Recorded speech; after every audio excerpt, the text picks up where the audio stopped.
going to be looking at who is the best team in Europe this season based purely on form. So essentially we're going to be doing a European power rankings, if you like. I'm going to give you the top 10 teams in Europe's top 5 leagues this season, but it is purely based on form, keyword on form.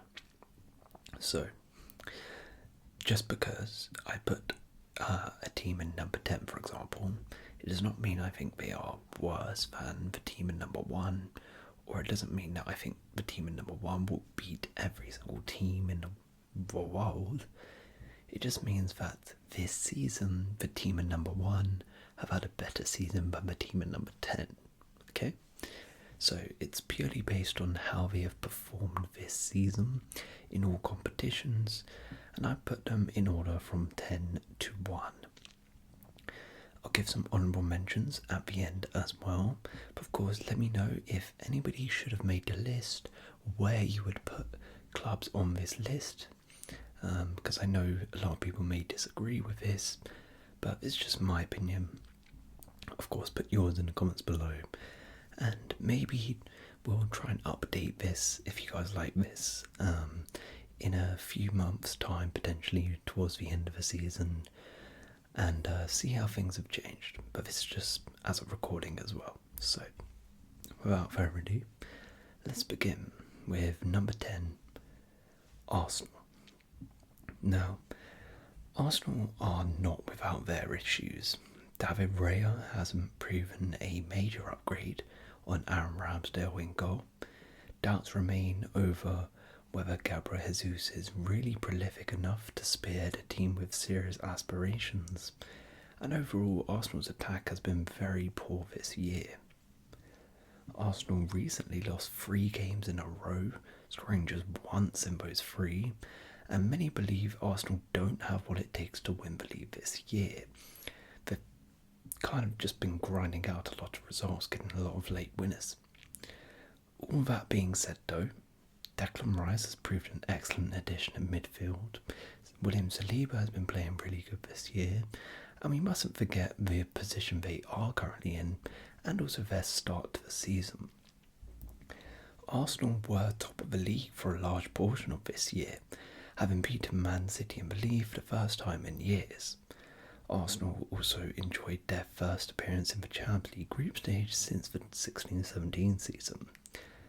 The Gunners may have got off to a nasty fright on matchday 2 when they lost in Lens, but Mikel Arteta's men responded wonderfully, reeling off 3 successive victories to seal top spot with 1 round to spare. While they are out of both domestic cups, they look strong for a run in the Champions League. They're still in the title race, even though I don't think they will win it. They are still in the title race, and have shown on their day this season that they can still beat most teams in Europe. So while it hasn't been sensational for Arsenal, it's not been all bad, and they rank in 10th. Number 9, PSG. It's difficult to see Luis Enrique's horribly unconvincing side finally getting their hands on the Champions League this season, and that might make people think PSG have had a bad season, but overall they've actually played pretty good this year. While their Champions League group stage performance was very shaky, with them only qualifying as runners-up, they were drawn in the group of death to cut them some slack, and in the league PSG have been sensational. Now I know they are expected to win the league every year, but still we cannot just overlook their performances. Kylian Mbappe is having one of his best seasons in front of goal, scoring 20 in 19 Ligue 1 games.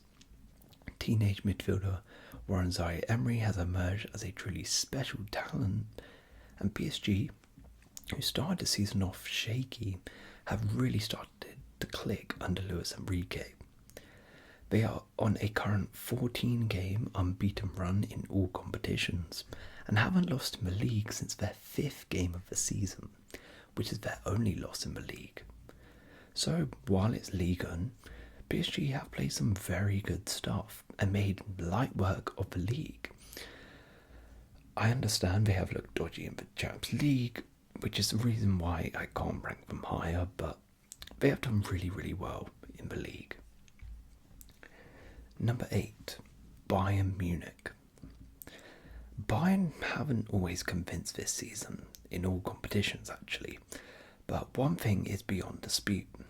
Harry Kane is the world-class striker the Germans have been lacking.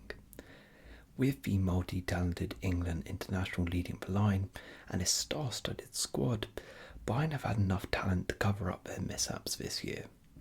They remain undefeated winners of Group A in the Champions League, and while much is made of them not being good in the Bundesliga, they still only remain a few points off the top. By Bayern standards, this season has been really poor, but these standards are very, very high. For any other team, this is a really good season. They've had some very bad moments though, which I will admit. Their 2 Bundesliga losses were very embarrassing defeats to Frankfurt and Werder Bremen, and they were also humiliated in the Deutschen Pokal. But still, they have played very well this season overall. They've actually scored the most goals in all of Europe's top 5 leagues, largely part to Harry Kane, and have arguably the best player in the world right now in terms of on form. So, similar thing to Arsenal, while some fans may be down, Bayern Munich are still having a very good season. Number 7, Manchester City. If Kevin De Bruyne's cameo appearance against Newcastle is anything to go by, then Man City are going to be as scary as ever in 2024. The midfielder ran the show upon his return from injury, and if he can stay fit, his team will be favourites to win every single game and every single trophy available throughout the rest of the season. You have to say, when fit and firing, Man City are by far and away the best team in Europe, but they haven't necessarily shown that this season, which is why they rank in 7th. The treble winners enjoyed a perfect UCL group stage campaign, but they were far from flawless. Despite being placed in probably the weakest group in the competition, City kept just 1 clean sheet and were forced to come back from 2 goals down to beat Leipzig at home. In the Carabao Cup, they were very poorly knocked out by Newcastle in the early rounds, and in the league, as of recording, sit 5 points away from Liverpool, although they do have a game in hand. City this season lost 3 games on the bounce for the first time under Pep. They also went 4 games without a win for the first time under Pep. However, having said all of this, City remain a strong side and have still shown their class this season, winning the Club World Cup, beating Man United 3-0 at Old Trafford, breaking their Spurs winless curse, and as of recording have won 5 games in a row. So City are starting to heat up, as they always do. So I expect by the end of the season, they will probably be first on this ranking. But for now, they rank 7th. But as I said, I think they will move up. Number 6, Juventus. Now 18 games unbeaten, and having reeled off 7 impressive wins on the spin, it's time to officially say Juventus are back to their best. A lot of that form has been down to the wonderful performances of their watertight back three, but let's also give kudos to the recent form of Dusan Vlahovic too. The Serbian has been scoring goals for fun in 2024, netting 5 and 5 already. Juventus don't have European football this season and have shown themselves masters of grinding out narrow victories by hook or by crook. The entertainers they aren't, but true to form, Max Allegri has them well organised and difficult to breach, with just 12 goals conceded in the league this year. That combination sees them looking Inter's most viable challengers this season for the league. Their defenders have been pretty handy at chipping in with goals at the other end too, with Juventus scoring at least 1 goal with 5 different defenders in Serie A this term. No team in the big 5 European leagues has so many scorers amongst the defenders. And that about summarises their season so far. They are well and truly in the title race in Serie A. They are in a semi-final of the Coppa Italia, and they are flying. The reason they are not higher in this list is because, one, they're not in any European football, so it's difficult to judge truly how good they are. And two, you wouldn't say they've been lucky, but they have just been grinding out results, not necessarily blowing teams away. But you have to give them credit, and let's see if they can sustain this and get their hands on the Scudetto for the first time in a few years. Number 5, Girona. It's February and Girona are still fighting at the top of La Liga. And they are not there due to a fluke. It's because they're actually just a really good side.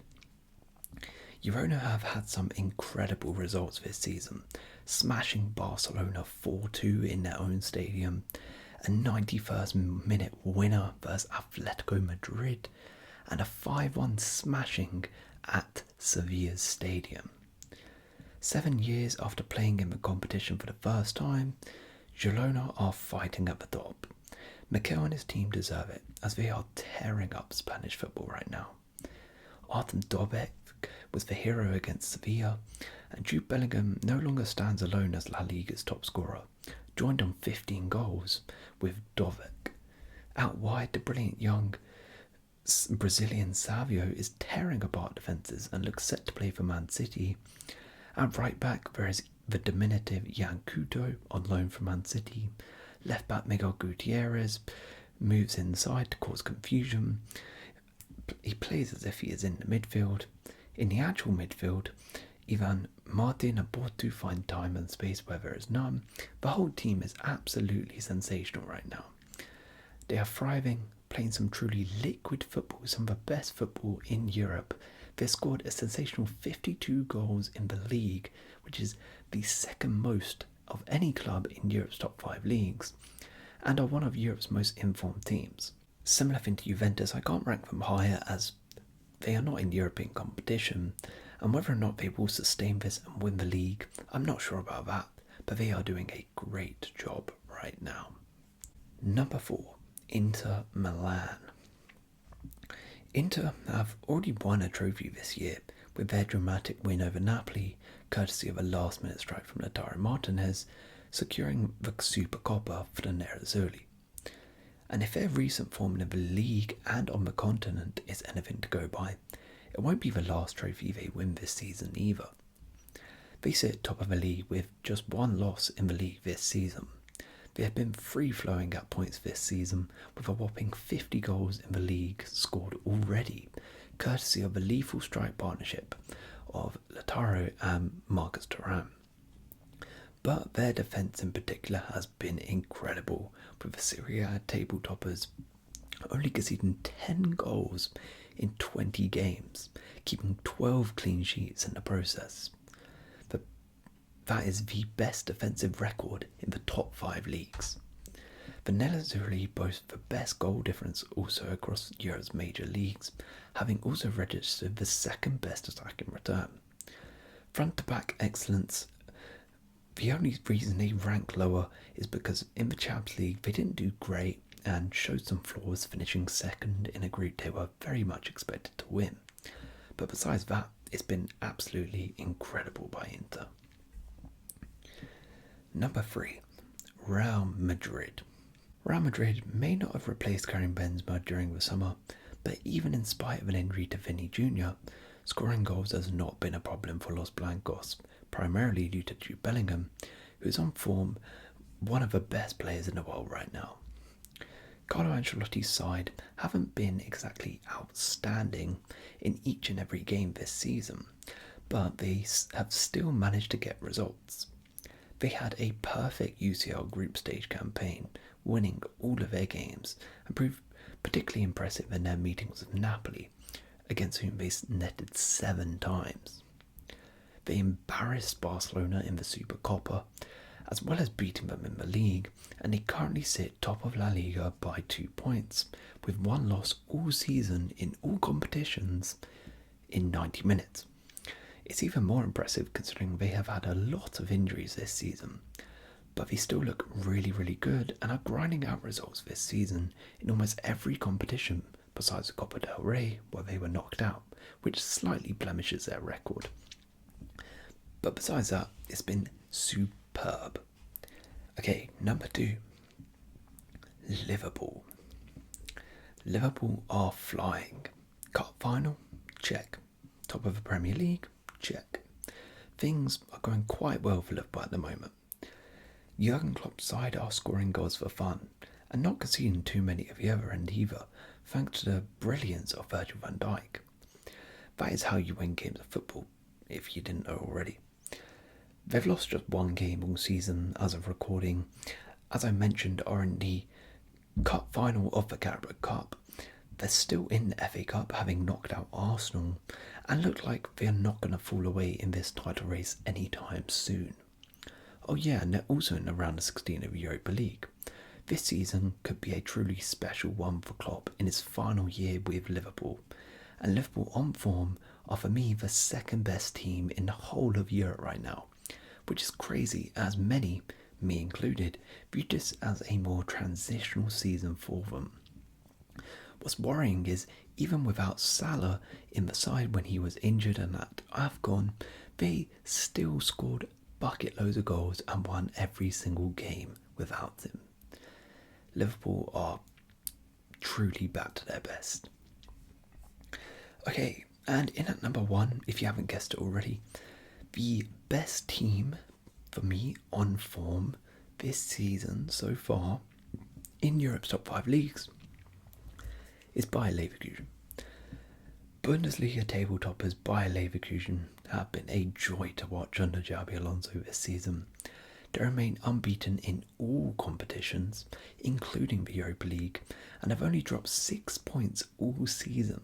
So considering they are the only team in Europe's top 5 leagues still unbeaten, at least at the time of recording, they have to rank first for me. In Victor Boniface, they boast one of this year's breakout stars. Florian Wirtz is one of the finest young talents in Europe, and Alex Grimaldo and Jeremy Frimpong have been exceptional as wingbacks, chipping in with a combined 24 goal contributions this season. And on top of all of that, they're defensively sturdy too, conceding the 5th least goals in Europe's top 5 leagues. Alonso is evidently a coach who puts a lot of thought into how to nullify the opposition. We wouldn't expect any less given how tactically astute he was as a player, and whether or not they will get over the line, I'm not sure. I really hope so, as a neutral. It would be a great story, but right now they are the best team on Europe based on form for me, and it'd be insane if they managed to go unbeaten for the rest of the season, but we'll see if they can do that. Right, now time for some honourable mentions.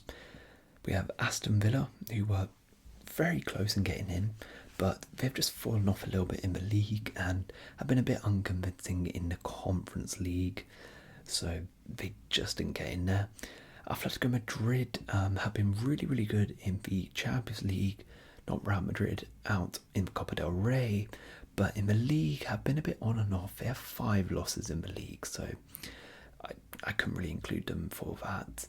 AC Milan have really recovered after a bit of a poor start to the season, but their Champions League campaign kind of lets them down as they did finish 3rd in that group.